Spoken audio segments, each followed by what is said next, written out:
Persatuan OSIS Kota Samarinda. Lebih tepatnya saya mewakili dari SMA Negeri 2 Samarinda yang bergabung di Persatuan OSIS Kota Samarinda.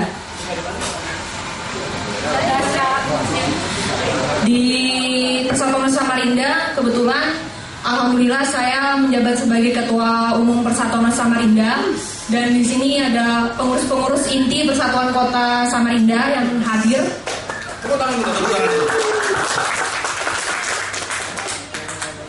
Jadi benar-benar di sini kami pemuda-pemuda dari Kota Samarinda sengaja bersatu supaya lebih bisa dilirik oleh pemerintah. Tidak hanya pemuda yang hanya pintar dalam bidang logika, dalam bidang akademik saja, tapi juga pemuda yang pintar birokrasi itu bisa dilirik oleh pemerintah. Di sini saya mau memberikan pengalaman saya, tepatnya baru terjadi tuh kemarin. Jadi kemarin itu soal pemilu nih. Ini ceritanya seru, jadi saya harap teman-teman jangan terlalu fokus, nanti cepat mengerti kalau terlalu fokus. Jadi ini kakek saya ya, sangat miris sekali kakek saya yang sudah tua pun jadi korban diiming-imingi uang. Biasa di Twitter itu di Sapa Hotel. Saya cuma ingin bertanya dengan Mas Yus dan Bang Ade terkait tadi ketika kita diajak untuk merekam jejak para kandidat politik yang misalnya memajang balihonya di pohon, tiang listrik dan sebagainya, itu kira-kira ketika kita sudah berusaha mengupload foto tersebut di Twitter, sosial media yang bisa diakses oleh banyak orang,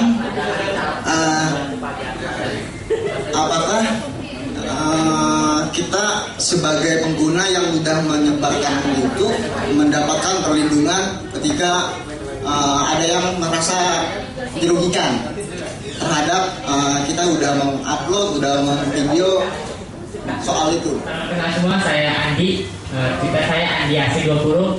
Tadi baru saya PI tadi ya.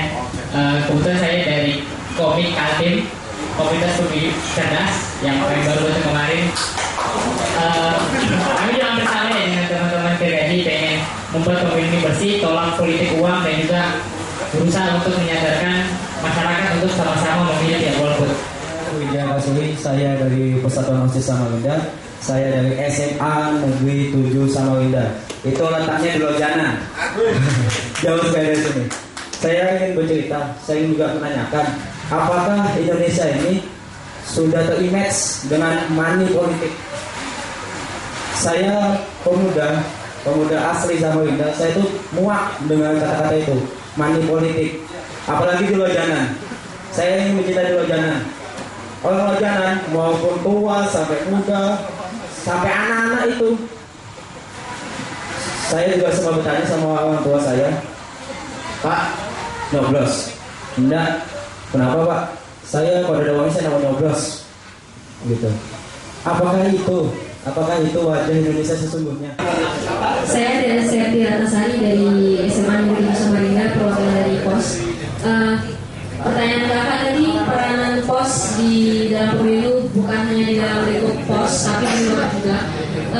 Menurut saya perannya itu ya kita memberi wejangan-wejangan pada teman-teman seperti di kelas itu, memberitahu bahwa pemilu kita itu dilarang untuk golput. Seperti kemarin itu dengan terbukanya teman-teman di kelas saya berbicara bahwa mereka mendapatkan bingkisan-bingkisan setelah mereka itu dikumpulkan dalam satu tempat untuk memilih orang itu. Dengan gambarnya mereka bicara bahwa mereka itu diberi bingkisan seperti jilbab, seperti kaos-kaos yang menarik, kita bros, sehingga mereka itu tertarik untuk memilih partai tersebut. Mereka dengan gambar bicara kepada teman-teman di kelas bahwa mereka itu dapat ini, dapat itu, dapat ini, tapi mereka nggak tahu dampak apa yang mereka terima. Caleg yang mengotori kota kita tidak layak untuk mewakili kita di DPR sana. Jadi jangan pilih caleg yang mengotori kota kita. Dan celakanya semua caleg kayaknya mengotori kota kita. Jadi kita bisa apa? Dan selain dari saya. pernah beberapa hari sebelum masa kampanye ini, saya 2 kali datang ke Panwas. Pertama saya datang ke KPU, saya tanya ke KPU. Karena waktu itu saya masih sangat bodoh tentang pemilu ini. Saya tanya KPU, saya bilang kami mahasiswa siap untuk menurunkan baliho-baliho yang tidak penting itu. Dan kemudian saya diarahkan ke Panwas. Saya datang ke Panwas di sana, kata mereka sudah Satpol PP yang menurunkan. Soalnya saya bilang, saya boleh lihat hasil sampahnya, lihatkan di belakang. Kemudian saya disuruh ikut, disuruh ikut. Oke, saya ngikutin aja tuh mobil mereka itu. Dan ternyata yang mereka lakukan itu kalau menurut saya, kami dan teman-teman IMM itu sangat lembek sekali. Hanya di pohon yang bisa mereka sampaikan setinggi para Satpol PP itu segitu-gitu aja, itu aja yang dipotong. Yang lain-lain yang di atas sana itu tidak dibersihkan. Saya rasa itu tidak produktif karena masih masih ada tersisa-sisa. Yang jelas yang lain tidak ingin ketinggalan ya. Jadi mereka memasang lagi.